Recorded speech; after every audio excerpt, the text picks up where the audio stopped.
Story 1, The Amityville Horror. At first glance, the Dutch colonial house at 112 Ocean Avenue looked peaceful, a large, elegant home with white siding and dark shutters overlooking the quiet waters of Amityville, New York.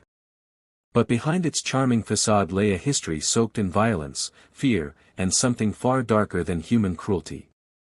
The murders. On the night of November 13, 1974, 23-year-old Ronald Butch DeFeo Jr. crept through the house with a rifle while his family slept. One by one, he shot his father, mother, 2 brothers, and 2 sisters, all in their beds.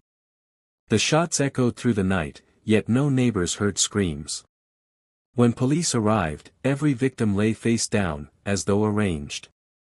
When asked why he did it, Butch said, "The voices made me do it."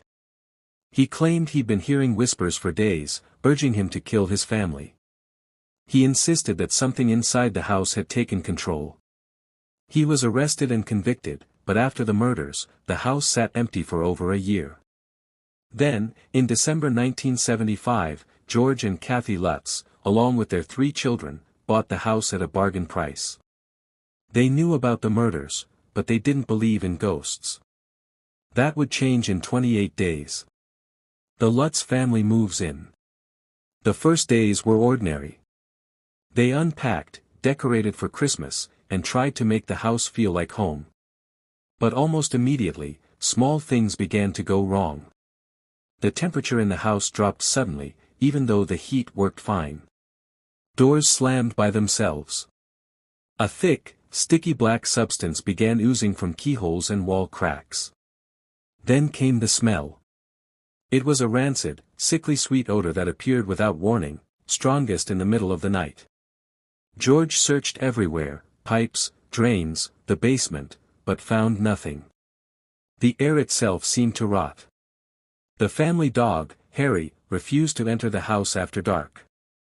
He barked at empty corners, his fur standing on end, growling at the basement stairs. The presence. Kathy began waking at 3:15 a.m., the same time the DeFeo murders had occurred. Each night, she'd feel a chill and see George standing at the window, staring at something outside. When she asked what he was doing, he'd say, "They want me to come." George became obsessed with the house's fireplace.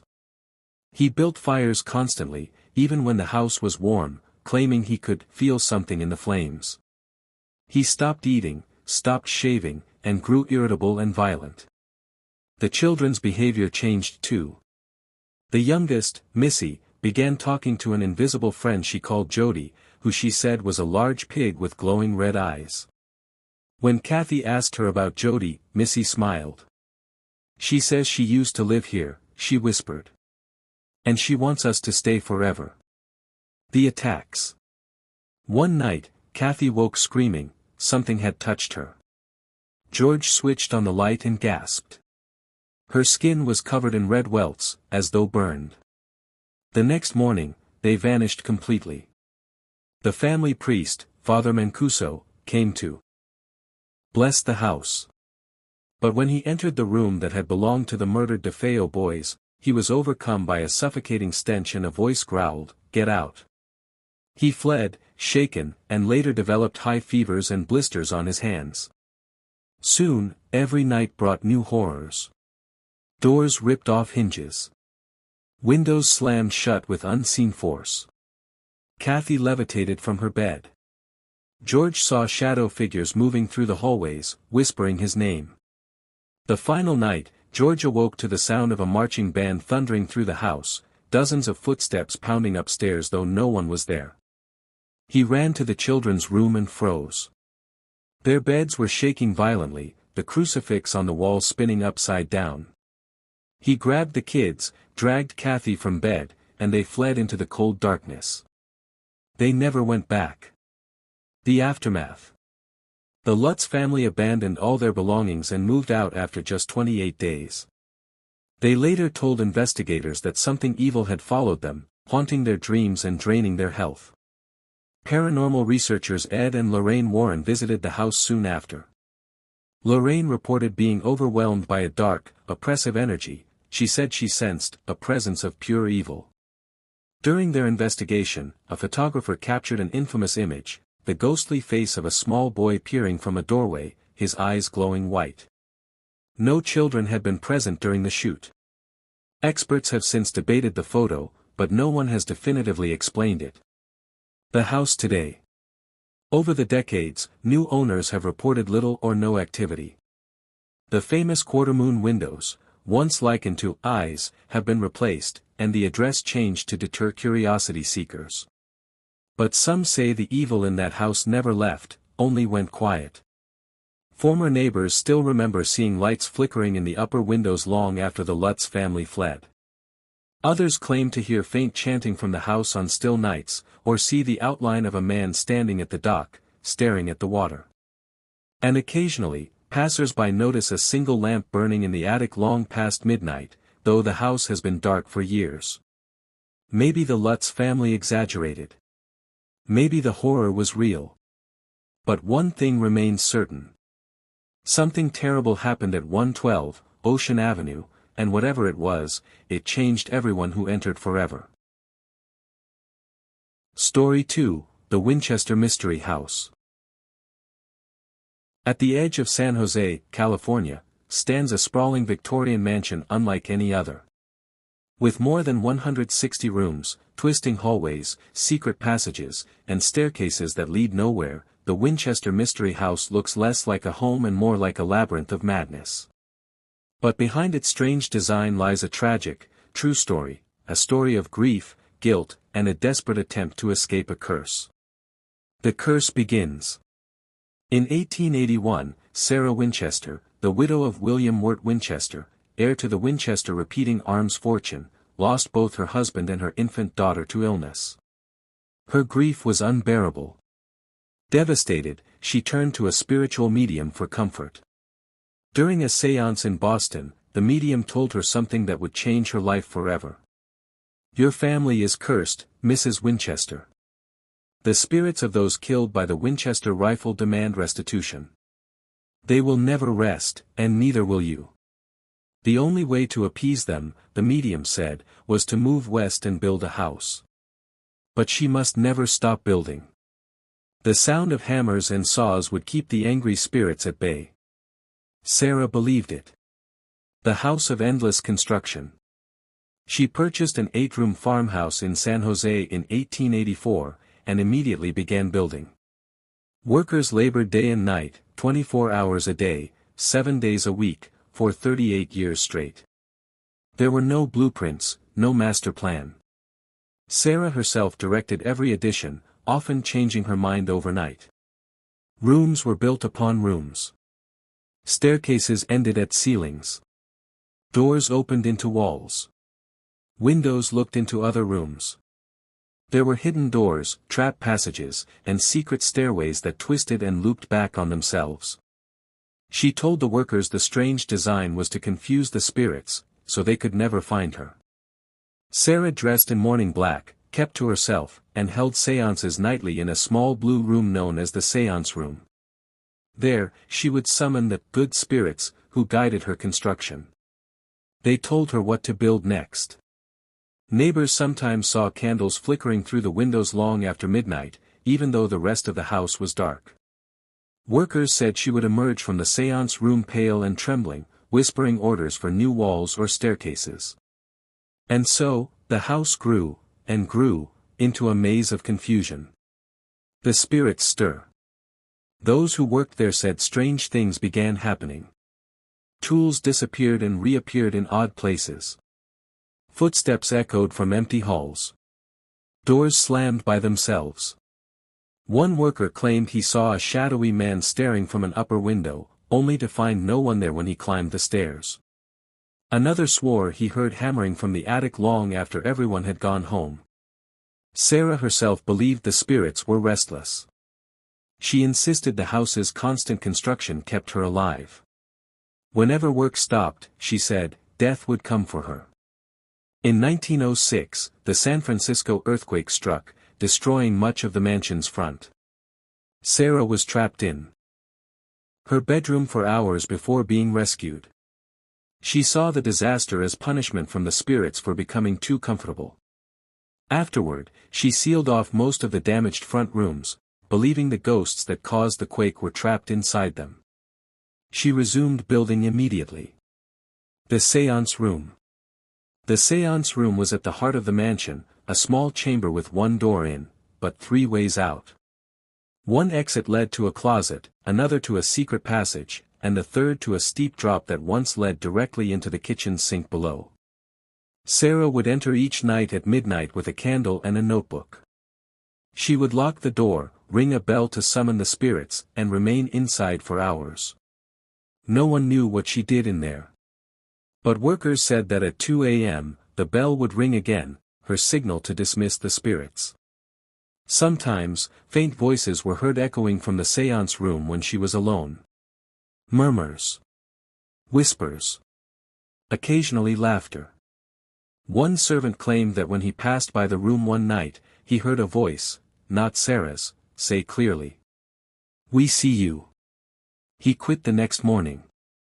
The death of Sarah Winchester. In 1922, after nearly 4 decades of non-stop construction, Sarah Winchester died in her sleep at age 83. The work stopped instantly.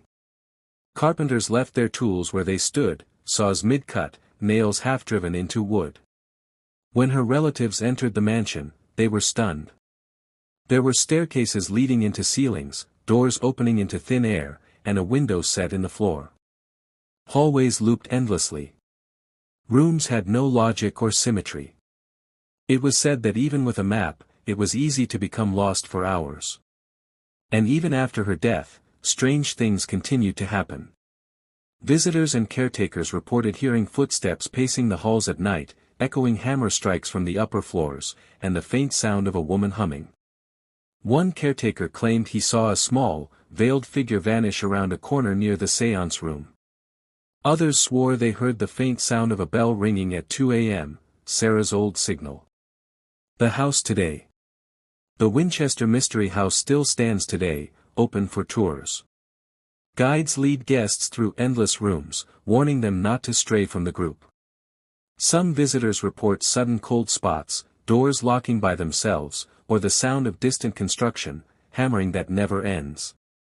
Thermal cameras have captured unexplained heat signatures. EVP recordings have caught whispers, often repeating Sarah's name.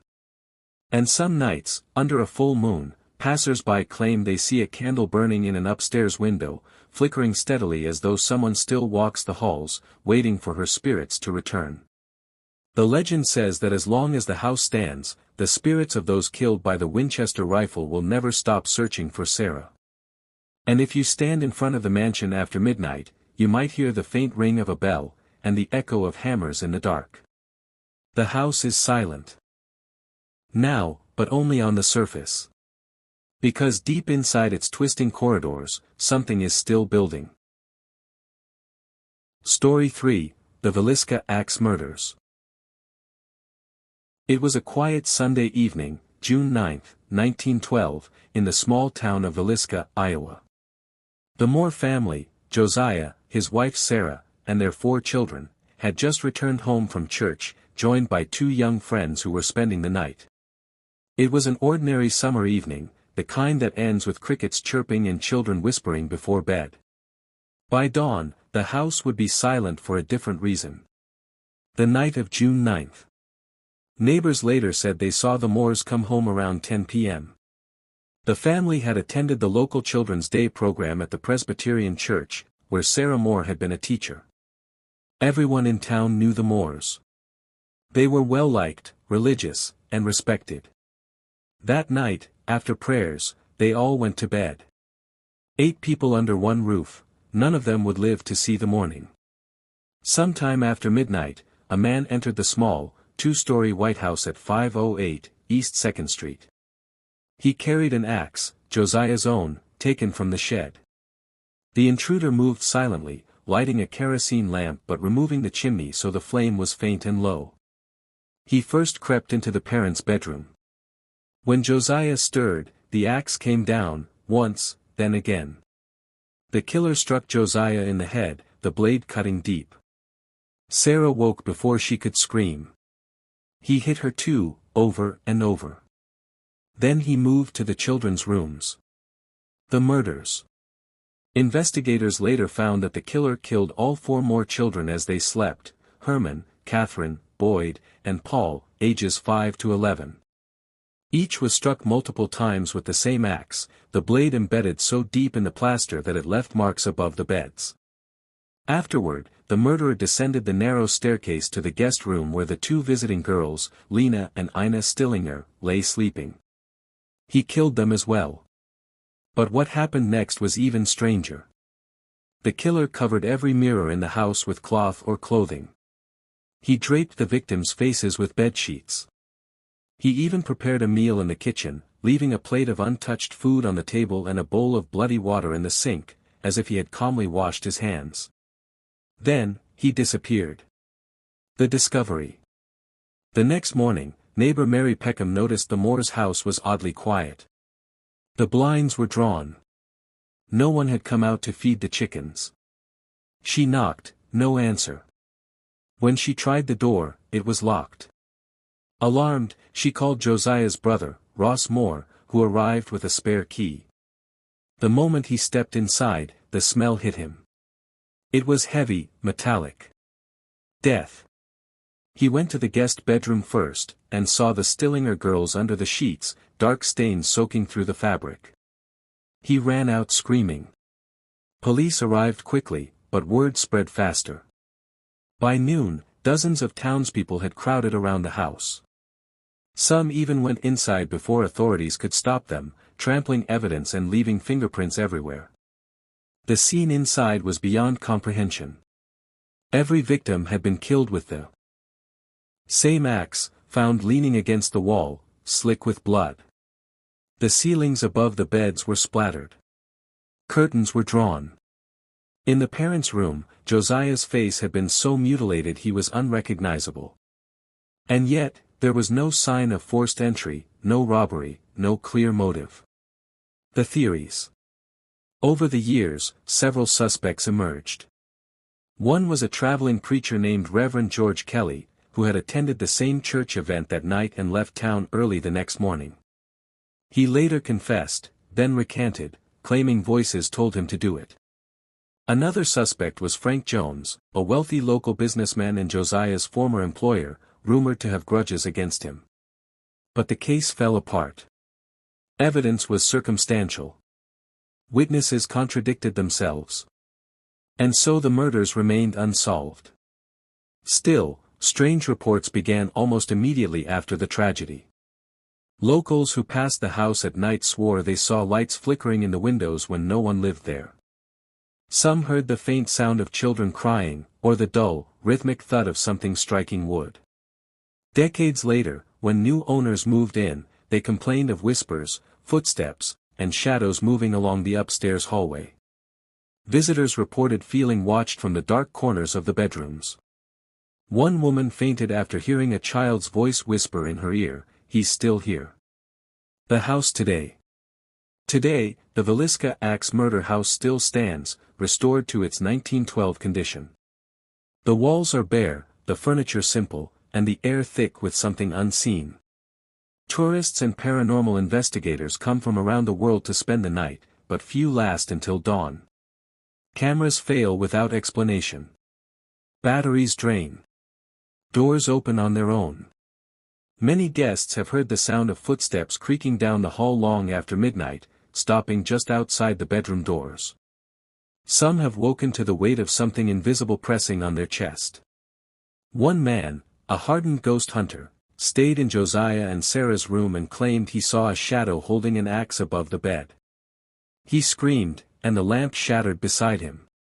In the children's room, EVPs have captured faint giggles and, once, a small voice saying, "Don't let him in." Perhaps most disturbing, those who visit often dream of the same thing afterward: a man standing at the foot of the bed, face hidden, the outline of an axe gleaming in the dark. A final mystery. No one was ever charged for the Villisca murders. The killer's identity remains a mystery more than a century later. But locals say that when the wind moves through the cornfields at night, it carries a hollow sound, like a child calling out for help, then going silent. And if you walk past the old Moore house on a moonless night, you might glimpse a flicker of light in the upstairs window, just for a second, as if someone struck a match in the dark. No one knows who killed them. But the house remembers. Story 4, The Sally House Haunting. The old white painted house on 508 North 2nd Street looked harmless in daylight. With its creaky porch swing and lace curtains, it could have passed for any small-town home. But when Tony and Deborah Pickman moved in during the early 1990s, they quickly learned that something in that house was alive, and it hated them. The first weeks. At first, the disturbances were minor. Toys from their newborn's nursery moved on their own, lights flickered, and cold spots drifted through the hall even when the furnace roared. Deborah thought it was exhaustion. Tony laughed it off, until he woke one night to the sound of their baby's mobile spinning by itself, playing the same soft lullaby again and again. When he stepped into the nursery, the mobile stopped. The air was freezing. Then the stuffed animals on the shelf slowly turned to face him. Every single one. He slammed the door and refused to go back in. A few days later, Deborah noticed deep scratches on Tony's forearm, 3 lines, parallel, as though from claws. He didn't remember being cut, but the wounds burned for hours. The girl named Sally. Desperate, Deborah invited a friend who claimed to have psychic sensitivity. As soon as the woman crossed the threshold, she said she felt a child's presence, lonely, frightened. In the living room, she said softly, "Her name is Sally." According to local history, a 6-year-old girl named Sally died in the house in the early 1900s during an emergency appendectomy gone wrong. Some said the doctor lived there and had tried to save her life on the dining room table. The Pickmans were heartbroken. They began speaking aloud to the invisible child. "Good morning, Sally," Deborah would say. "We live here too." For a short time, the house felt peaceful. Toys stayed still. The temperature returned to normal. They believed they'd made friends with a lonely spirit. Then things changed. The attacks. Tony began seeing shadows darting across the nursery. One night he woke gasping, the baby monitor hissed with static, and through the crackle came a child's giggle. When he rushed in, the baby was crying, the mobile spinning wildly though there was no breeze. Soon after, he dreamed that a small girl stood at the foot of his bed, her eyes black, her dress singed around the edges. She whispered, "You promised to play with me forever." He woke screaming. Across his chest were fresh scratches, again, 3 long marks, drawn in blood. Deborah saw the cuts herself. She pressed towels against them, shaking. They called a local paranormal group for help. The investigators arrived with cameras, recorders, and a thermal scanner. During the session, one of the team asked, "Sally, are you here?" A little girl's voice answered from the tape, faint but clear, "Yes." The group tried again, "Why are you hurting Tony?" Silence. Then a hiss. On playback, a whisper emerged, "He's mine." That night, Tony felt something crawl onto the bed. Invisible hands pinned him down. He couldn't move. Couldn't breathe. When he finally broke free, Deborah flipped on the light. Across his back were burn marks shaped like small hands. The truth revealed. The paranormal team returned weeks later with a psychic medium. The woman took one step inside and immediately turned pale. "That isn't a little girl," she said. "Something is pretending to be one." She described an entity using the image of Sally to gain trust, a darker presence feeding on fear. "It wants to isolate you," she warned Tony. "It wants you angry." After that night, Tony's personality changed. He grew irritable, short-tempered, sometimes violent without reason. He said he could hear Sally whispering his name constantly, coaxing him to stay forever. Objects began flying across rooms. A framed wedding photo shattered on the floor though no one was near it. The baby's toys stacked themselves into a perfect pyramid in the living room while the couple slept. One evening, Deborah came home to find Tony standing in the nursery, staring at the crib. "She's in the corner," he muttered. "Can't you see her?" Deborah saw nothing, but the temperature dropped instantly, her breath visible. Escape. After months of terror, the couple fled the house in 1994, leaving furniture behind. Investigators later documented unexplained electrical failures, voices captured on tape, and temperature drops of 20 degrees within seconds. Photographs taken in the basement showed orbs, streaks of light, and once, an unmistakable outline of a small child's face. To this day, visitors report scratches appearing on their skin after spending time in the nursery. Tour guides claim to hear running footsteps upstairs when the house is empty. Cameras malfunction without reason. Tony and Deborah never returned. In interviews years later, Tony said he still dreams of the little girl calling his name. Sometimes, he wakes with the same 3 scratches across his arm.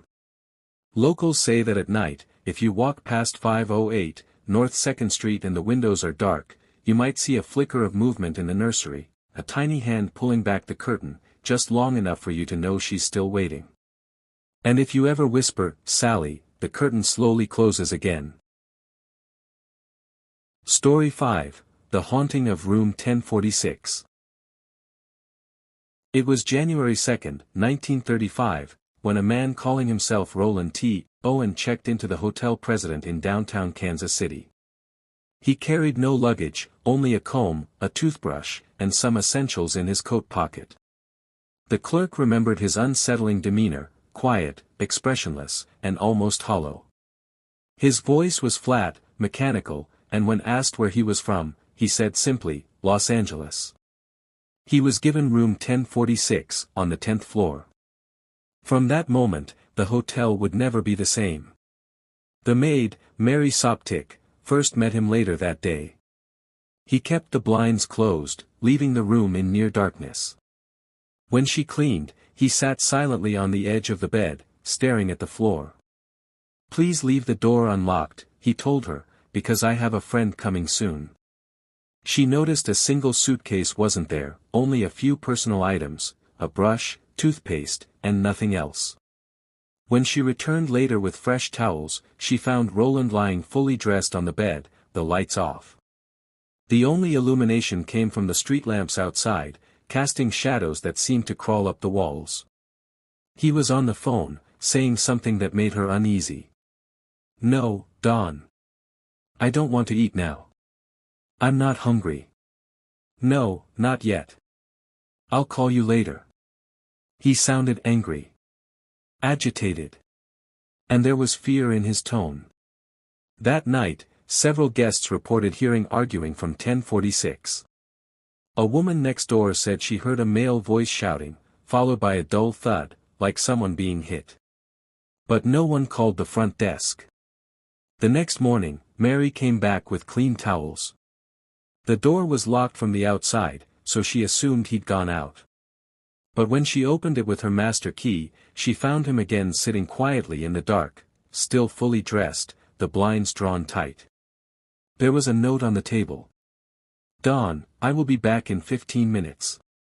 Wait." He said nothing as she worked, but she felt watched.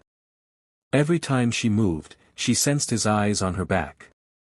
Later that day, a bellhop was sent to deliver a message to the room. When he knocked, a gruff voice inside said, "Who is it?" "Telegram for Mr. Owen." "Leave it under the door," the voice replied. The bellhop did as told, but the room remained silent. That night, at around 10:30 p.m., a woman and her boyfriend checked into a room across the hall. They heard loud noises, scuffling, furniture scraping, and a strange, gasping sound. It sounded like someone in pain, the woman later told police. But again, no one called the front desk.